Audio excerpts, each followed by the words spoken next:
Look at all of this gear. The man has every single lens. He has a 25 mil in 4 or 5 different brands. Let's calm down now. This, I'm very excited to try these. Where have I? Oh, there we go. Yeah. More lenses. These are sick, by the way. If you haven't checked these out, this is the good stuff right here. Matti, does gear matter? Well, of course. But also no, like, I think it's so silly that people go into this like binary of like, it does or it doesn't. Like, we can do this all day long. Does the FX3 shoot better stuff than an iPhone? Yes. But if you don't know how to use an FX3, it's going to look like garbage. You know, is an Airy an incredible cinema camera? Yes. But if you don't have a crew to run around with it, well, it's probably going to suck for you and your story is going to like suffer because it's not the right tool. So yes, it 100% matters, but also it doesn't matter. That's always my answer. That's both. But if the pressure was on, if you had to lean on one side, because you're kind of Don't try to pin me on. Yeah, because you kind of just put 50 on red and 50 on black, and I'm like, where are we at here? That's what it is, though. You cannot be one or the other. Like, if somebody's like, no, it's only story, then it's like, okay, or like, so you don't care at all what the lighting and the cameras are like? Are you really saying that? Like, Yeah. Or if you're only like, oh, it's all about gear, which I think less people are like, it's only gear.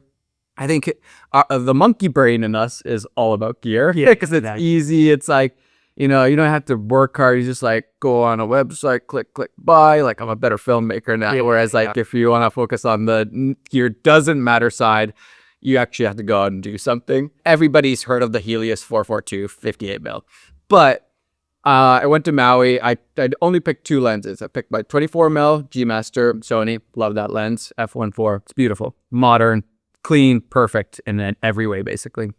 And then there's the 58 mil Helios, which is like 40 years old, not perfect at all, and I really, really like the look. Yeah.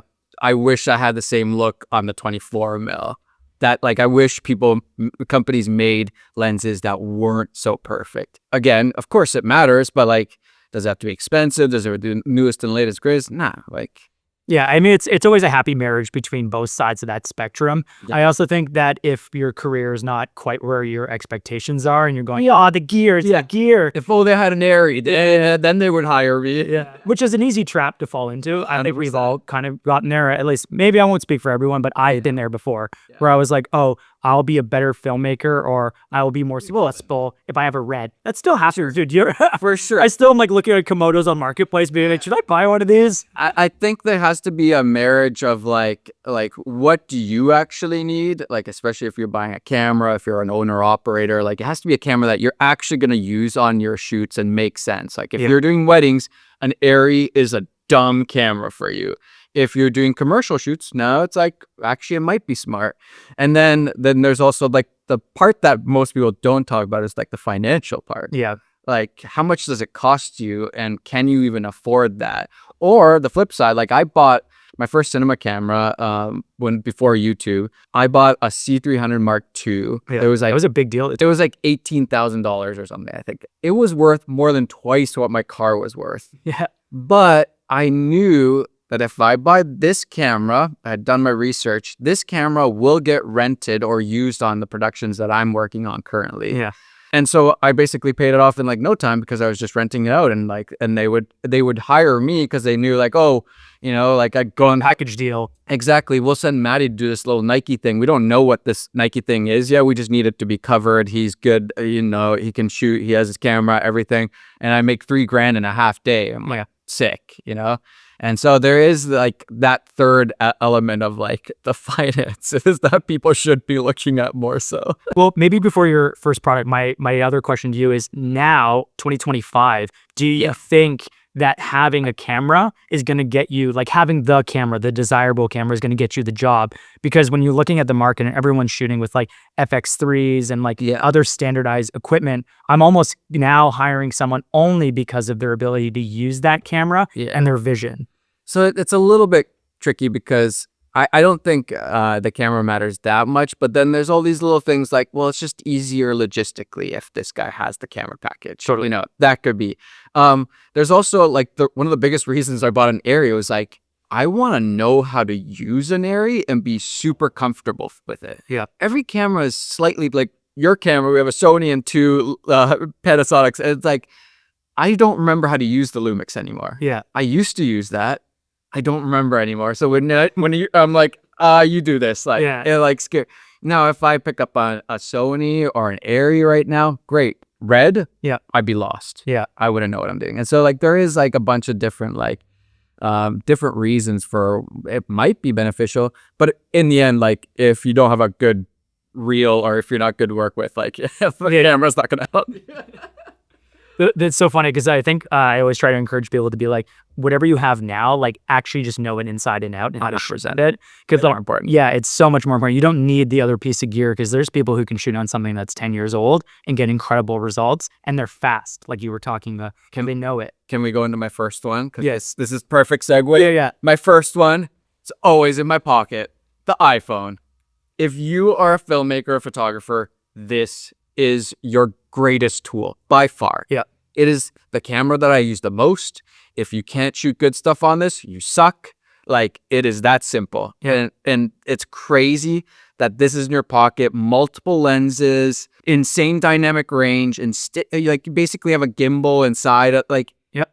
everything. And then you can edit on it afterwards. Exactly. It's the computer and the camera. And if you're using, like sometimes I'm using my FX3, I use this as a monitor. Yeah. Or I'm controlling my lights with this. Like, this is the one purchase for filmmakers and photographers. If you're one of those people that like right away like buys the newest, I'm down for that. Yeah. Because I use it so much. And then not to mention like social media and stuff, if you're doing any of that stuff, like, Yeah, but if you're making money in this career as like a content creator, I think it's an obvious one because I also think about having the highest quality wherever I'm going. Yeah. So in most years, I'm traveling like 6 months of the year, going to like wild locations. I want to make sure that when I go back, I still had access to the highest quality because I'll never be able to go back to those locations. Yeah. And the best thing about this is the fact that it's always in your pocket. Yeah. So there's so many times where I shoot stories and people are like, what camera are you using? Just my iPhone. Yeah. Almost always. We were just in Whistler and I saw you pull it out all the time. The time. I'm just filming with it. I want to make a whole video of like, where are we in comparison to other cameras? But like that's why, again, story versus like gear, this is the perfect marriage. Yeah. It is the perfect tool that's always ready to tell your story. And if you can't make a good video with this right now, unfortunately, you suck. Yeah. That's the harsh reality right now. And that's why this is like my number one. Like if you were like getting to only one thing from this whole office, it would be this. Isn't that wild? Like if you look around and just seeing access to all the equipment, this is something that's like what in the $1,000 to something like $2,500 range or something like that. And it does so much. I also think that one of the big things that I consider when shooting is the fact that like when you take that out, people are so used to seeing a phone. Yep. You also get like more authentic reaction too. Yeah. Also, like not even like a joke. I was filming something with like one of the iPhone gimbals. Yeah. And I was like in a location that I should not have been shooting. And Matt, my business manager, was with me, had a big camera. Security kicked him out and walked past me as I was pushing past with the gimbal. And they're like, oh, that's nice that he's shooting with the phone. And I was getting the more like important shot. Now, one last thing I want to say about this. For me, as soon as I start putting anything on this, then it's not the same tool anymore. Yeah. And this might be a little controversial. And I totally understand like phone gimbals sometimes are great. But for me, I use it bare bones like this. Yeah. And not even a case. I'm like literally just like this. You saw me on the mountain. I'm just pulling it out. Like this is how I use it. And anytime you add something to it, then the convenience factor drops and then it's not as magical anymore. Yeah. If you have to walk around with like filters and like minis in your pocket, Yeah, exactly. like just take your main camera. Exactly. Yeah. You're at that stage. Should we go to number 2? Absolutely. This episode of Gear Matters is brought to you by Artlist. Now, you guys know we are massive fans of Artlist on this YouTube channel. They've been diving into the AI world recently with their AI voiceover tool, but they just launched a brand new feature, the AI image and video generator tool, which essentially allows you to create any asset you want using your imagination. Let me show you how this works. Okay, so let's go and click on the feature over here, and we are going to add a prompt. A cafe racer motorcycle speeds down an open road during sunset with the mountains in the background. Because I'm just getting into the world of AI prompts, there's an enhance feature that Artlist has that if you click that, it will literally expand upon your basic prompt and add more detail to create a better looking final asset. Because I want some options to select from, we're gonna have 3 images, and then we're gonna actually pick our style from the style catalog. We're gonna go down here, we got storyboard, we got comic noir, but I think for this, I want warm realism, and we are going to generate. So here are the 3 final images. I like this one here as our base to animate to create a video clip from. We're gonna select a duration of 10 seconds and a resolution of 1080p, and I'm just gonna double check that I like what it's suggesting for the video clip. That sounds great, and we're gonna animate using our credits. Here is the final clip with some sound effects, music, and an AI voiceover. Follow your path. Embrace freedom. Start dreaming without limits. So if you're missing a clip or you want to create something from literally just your imagination, Artlist has you covered, including stock footage, music, sound effects, templates, LUTs, and even an AI voiceover feature, all with regular updates to assets and AI models. So head over to Artlist or hit the link in the description below for an exclusive offer just from my channel to explore the different options that could work for you. Thank you, Artlist, for sponsoring this episode, and let's go check out the gear that Matti uses. All right, I've been on a journey with these. It's just his lunch. I'm really hungry, guys. I think like a big part of my filmmaking journey was drones, and this is like my latest and greatest, most fun drone to fly. What is this? This is the DJI Avata 2. I basically could have picked any FPV drone at this point. I love FPV drones, but I think like if you had to choose one right now, it would be the Avata just because it's so easy and like literally it fits in this little bag and like flies for a really good amount of time and is fair once you learn how to fly FPV. Have you flown FPV? Yeah, I'm getting more into it now. Yeah. And actually, I was always a little bit scared of the original like DJI FPV because like exposed blades. It like also had the craziest like scary like startup sound. It's like yeah, I heard you. Like And the rumming. yeah. The purr. This I've been flying. I have this now. Yeah. And I've been getting into it, and mostly inspired after that weekend we spent in the Muskokas when you were like getting insane shots. Just whipping around. Yeah. It gets incredibly cool shots. A lot of times I think you get better shots still on a normal drone. Yeah.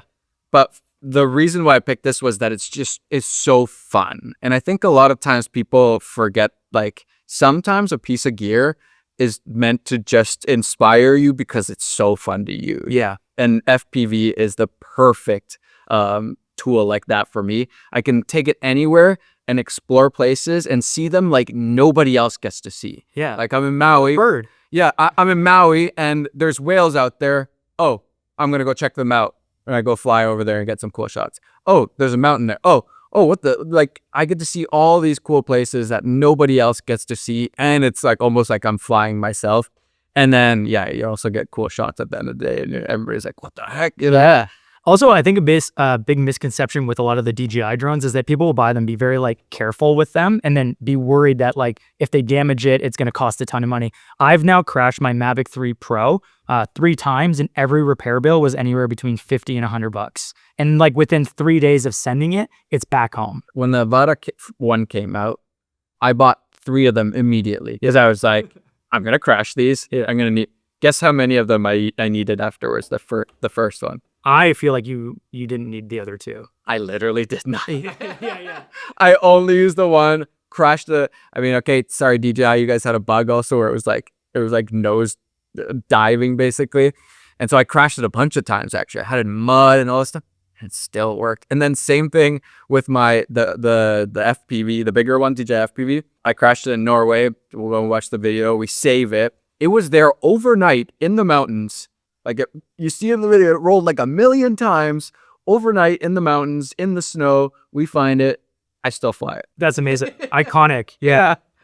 But also I've had moments where like my drone like fell like 2 inches. And it just stopped working. And you're like, it fell out of a tree and still works. But then somehow this. Yeah, that's classic. Yeah, but I highly recommend getting into filmmaking stuff that's just fun. Yeah, like and anything that's fun means that you're going to spend way more time learning, put more effort into it. And I think that's That's the best thing. What's the like learning curve for this? Like if you wanted to get into it, how long are you gonna like estimate that somebody would probably take to get decent? It really depends. I didn't do simulators at all. Yeah. I Full deep end. this is not legal advice or anything. My way to do it, and I think how you should learn FPV is take one of these DJI ones because you can put it in normal drone mode, take it really high, like decently high, and then put it in FPV mode and just mess around until your brain like clicks how this works. Yeah. And if you're getting in trouble and it's like, just press the brake button and it flips itself up and you're back in normal drone mode. Yeah, that's how I would learn. That's why I like the DJI ones is there's a lot of like safety things, GPS things that like, I just don't want to mess around. Like, yeah. I'm too old for that. Before you get into the next one, just can you pull out all the stuff required to be able to actually like work with this? I think a lot of people know, but you have the controller, you have extra batteries, and then this is like, if this looks big to you, this is very compact. Yes, compared to what it used to be. Yeah, this is the goggles and battery built in. Like, this is so nice. And the another reason why I love this is that the connection, like what you're seeing, is so high quality. Like, I don't know if you've ever seen what you used to be. It was like VHS. Yeah, so bad. Yeah. So like this is like Blair Witch Project in the sky. This is a luxury right here. It's pretty nice. Fits in a little bag. I'll take this with me on trips. Even just put it in my backpack. I'll take this and good. I want to bust it out more. I have this and I've like used it very minimally. Yeah, you should. There's like it takes a while, and then at some point it clicks, and you're like, I can just fly wherever I want. Yeah. Don't look up like Mr. Steel. I think that's one of those guys, or like the Rotor Riot guys. Like they do a different kind of FP. You don't need to know flippy crazy. You just need to fly real smooth and learn how to fly gaps and close to things. Yeah. Safely. Yeah. That's the main thing. Would you use the onboard camera for filming now, or would you still attach like a GoPro or Osmo Action 5 onto? I think we're now at the point actually where GoPro has now been surpassed by DJI's Action 5. That's the newest one, I think, right? Yeah. I think that's actually better, and a lot of people are switching to that. So I agree, but that's for a separate episode. Yeah, that's not this one. Oh, should we talk about this? Yeah, absolutely. This is super meta. It's what we're using to light this up. It was just like the fastest thing. It's literally just cut to the iPhone. Okay, as per your recommendation. Yeah, iPhone. So as you can see, it's literally. I will demonstrate. Sorry. It is literally just a sheet. I think this is like a newer whatever, I don't know, grid. And I just literally taped it onto a cardboard. This was probably this rug, actually. Probably this rug on my god. I've got this. I'm like, oh, this is perfect. And then when I'm done with it, we roll it up. Oh, sorry. That was my Sony. And we're good. And like that is like I just put this away so easy, and how I just use a C-stand, arm out. Like now I have a massive, what is this, like a 6x6, not quite 5x5 maybe. Like that's so handy. And I think what I also like about, sorry, the audio is probably terrible here. What I also like about that is like that is filmmaking. If you think that filmmakers only use professional gear, nah. Yeah. Holding something just like out of frame, it's called Hollywooding it. Like that is Hollywood. You just like make up stuff, whatever works. Yeah, my favorite quote of all time is, you can't argue with results. Yeah, I've been on a music video shoot where I was like, oh, actually that guy's wearing a white shirt and we need a little bit more fill. Yeah. Can you just stand over there and just bouncing it off the chest? And then you just make it work. And I think this is a prime example. I actually know many cinematographers, like full-time professional, that use something like this. Yeah, I think it's Roger Deakins who told the story of like, he's setting up, trying to figure out the nicest light, whatever, and it's just like, it's not working. And then he like looks over and he's like, not even the guy that they're trying to light. He's like, that's the light we want. Not even the best of the best always know right away. It's a lot of just like making up stuff. Totally. I lit a scene one time with the front headlights of a car. Oh yeah. Yeah, just make it work. A light's a light. I use my Apple XDR monitor as like all the time. We used it in our short film. Yeah. Just like, oh, we did a little bit more light. It's right there. Perfect. Like just computer screen's so perfect for like, especially YouTube. Yeah. And Nick was like, oh, just move it over a little bit. Move it. Like I just looked up white solid. Yeah, it's on YouTube. Yeah, move it over. Okay, perfect. That's the light reading. Like, that's great. Yeah, like that's what filmmaking's all about. Yeah, it's problem solving on that level. So what's next? this is nothing special in my opinion. It's the Sony 16-35. But what makes it special is that this lens has shot like, okay, this specific lens has probably shot about like 50%, if not more, of my channel. 16-35 has done at least 95% of the footage on my channel. Like, it is by far my most used lens. And it comes from my philosophy for YouTube is I don't want people to feel like it's like a corporate video and they're looking from like way out there. I want them to be a part of the conversation. I think this lens is like the best way to make it inviting, like you're a friend. Yeah. Right? Like we're having a conversation versus like you just get to like peer in and look at this thing. But like now we're actually, with this lens, it feels like now we're having a conversation. That's the reason why I've used it so much. 24, if I had picked 24 is usually probably like my favorite like focal length. Dude, I have this tattooed on me. 24, right? Yeah, literally right there. 24 mil. It's my favorite. It's so good. And then I always, this has been like since my DP days, like I always have a black satin filter on every lens basically. Yeah. It just, digital sensors are too sharp, too harsh, just softens it up a little bit. It's not like Black Pro Mist that's like crazy bloom, but a little bit of bloom softens up the image. And so I have that. And then people always like freak out in my videos, especially if I turn off stabilization in a Sony, then you can see like heavy vignetting because I like to double stack filters. Yep. And I don't know why nobody has solved this for me. Somebody please solve this for me. I want to be able to double stack a black sand filter and a variable ND filter. I love Peter's variable NDs. I use them all the time, but I still get vignetting. Please just make it a little bit bigger. Solve it for me. Yeah. But you only want to be able to just stack. You don't want it built into the actual ND itself. That's I want the control. Like I don't, sometimes I want not want that look. Yeah. And so I want to be able to take it out. I don't want them to be combined. I want them to be, and I think that's what we're also heading with lenses where, like, for example, the new Arienzos, they have like a back filter essentially, which is even better than the front. And like I was talking to them, I was like, man, I think you might not realize how big of a deal this is. Like you can have the same set of lenses and change the look drastically.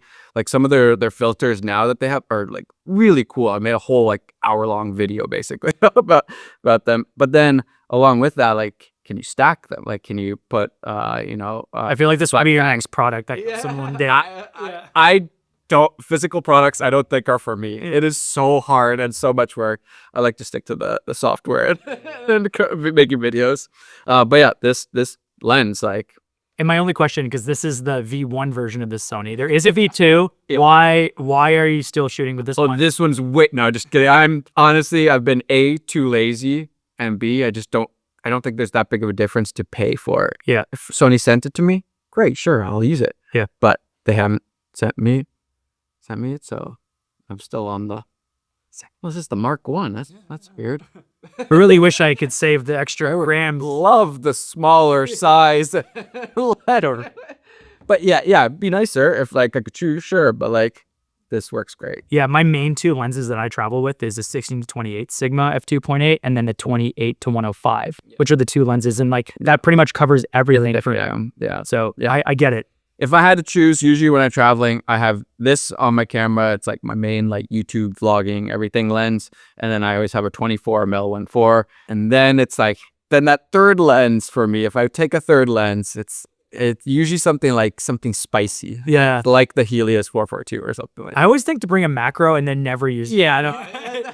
The amount of times I've lugged a gimbal and a macro around the world and never pulled it out. Never make gear choices based on like, I might need this for an occasion that almost never happens. Let's unpack that for a second. I would always choose gear. Like I usually only travel with one small backpack. I choose gear that I know for sure I will use this. Or and so like, the third lens is kind of, a lot of times I don't even take a third lens. I know for sure I'm going to use this lens, 100%. The 24, I know I'm going to use that if I want a little bit extra low light, whatever. That one for sure. Then the third one, I don't always use, and so sometimes I'll just piece it. A drone, I always use a drone. Yeah. I'm perfectly comfortable with taking a drone. 7200, no thanks. Interesting. Like, I feel like I lug a lot of unnecessary things around. Yes. So maybe this is a good segue into your final piece. What else always comes with you? Because I feel like this does. That's always This is 100% of the time in my bag, and that is the Insta360 X4. I have been talking about these cameras since, I don't know what version of, but like this is the most incredible camera for anything that does not make sense to hold a bigger camera. Yep. Like if you're mountain biking, if you're snowboarding, if you're, diving, whatever, if it's hard to get with your normal camera or if it's action related, X4 for the win. Yeah. And I think a lot of people just were lost with the idea of like, I'm not making 360 videos. I've never made a 360 video in my life. Yeah. You get this stick that disappears. You get angles that are unreal. Yeah. I can make myself look like a pro snowboarder, even though I'm very average at best. He's very good. Average. Very average. I was there. It makes me look like I'm flying. I never have to think, like when I'm snowboarding is the perfect example. When I'm snowboarding, I never have to think about the camera. Yeah. I just get to ride. All I think about is like, do I want it in front of me? Do I want it behind me? Close to the snow? Yep. That's it. I'm just changing angles, but I'm never like, is it getting me? Is the camera all right?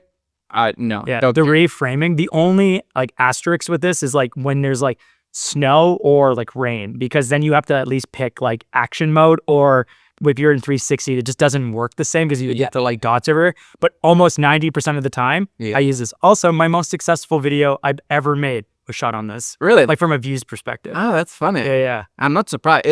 It is a cool look to the point where like I actually, when like the next iteration of this comes out, whenever that is, I feel like I want to like try something a little more like cinematic with it. Yeah. Like car shots, for example, notoriously hard. Yeah. Like, can you get some really cool car shots that still can be, like play off as like a normal camera? And then there's a lot of like people doing nowadays a lot of like really creative shots where they'll mix and match this and area or whatever. It's just so different. Like it has its own unique look, which just makes it like desirable to pick up. Yeah. I also keep this with me in my bag always. Well, like I brought it with me and I'm like, I'm shooting a podcast today, so how it's with me. Yeah. This package is so small. How could you not take this with you? Yeah. Like this is one of my most used cameras. That's why GoPros exist. There's so many times where you don't want to use your big expensive camera, or it's just impossible to do it.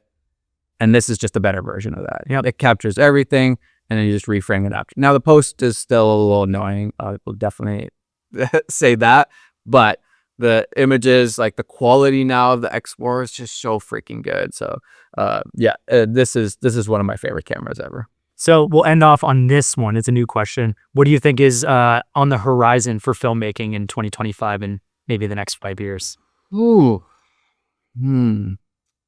I don't know. I think we're in an interesting place. I feel like gear has gotten very boring, which is maybe bad for your this series. Does gear matter? No, it's just bar. I think a lot of gear is just kind of plateaued. Drones are incredible. Cameras are incredible. Lenses are incredible. Everything is incredible. Everything is good. Like, we don't need anything anymore. Yeah. Like one person can do what took like 100 people and $1 million before. So is your speculation that the future is moving towards smaller teams? I think even pros will start using smaller cameras when it makes sense. Like The Creator was you saw that movie? Oh, it's amazing. Great example. Like the camera doesn't matter that much, but it changed the whole thing. They had a smaller camera, the smaller lighting package. They were able to go to way more locations. People all love shooting on location. And so it changed the whole movie. Just that one decision. Mm-hmm. And in the end, nobody can tell the difference. No, it was unbelievable. It was actually stunning. Yeah. Nobody, and especially if you're just like an average moviegoer, you will never see the difference. Yeah. And so to me, that is like more of the democratization of filmmaking. And I will leave a spicy take. I think AI will also play a role in that. I think it'll just open up the door for a lot of people. It's just a tool. It's not taking over. Yeah. It's not, it's trying to make your life easier. Just like this. This has no soul. I know. It's just a tool. AI, just a tool. It's not taking over. It's not taking jobs unless you could do your job better using AI and you refuse to use AI. Okay, I think we should leave it at that because a lot of people are going to be mad. You know where to find Matti on YouTube. All the links for everything are below. And thanks, guys, for watching. Thanks, guys.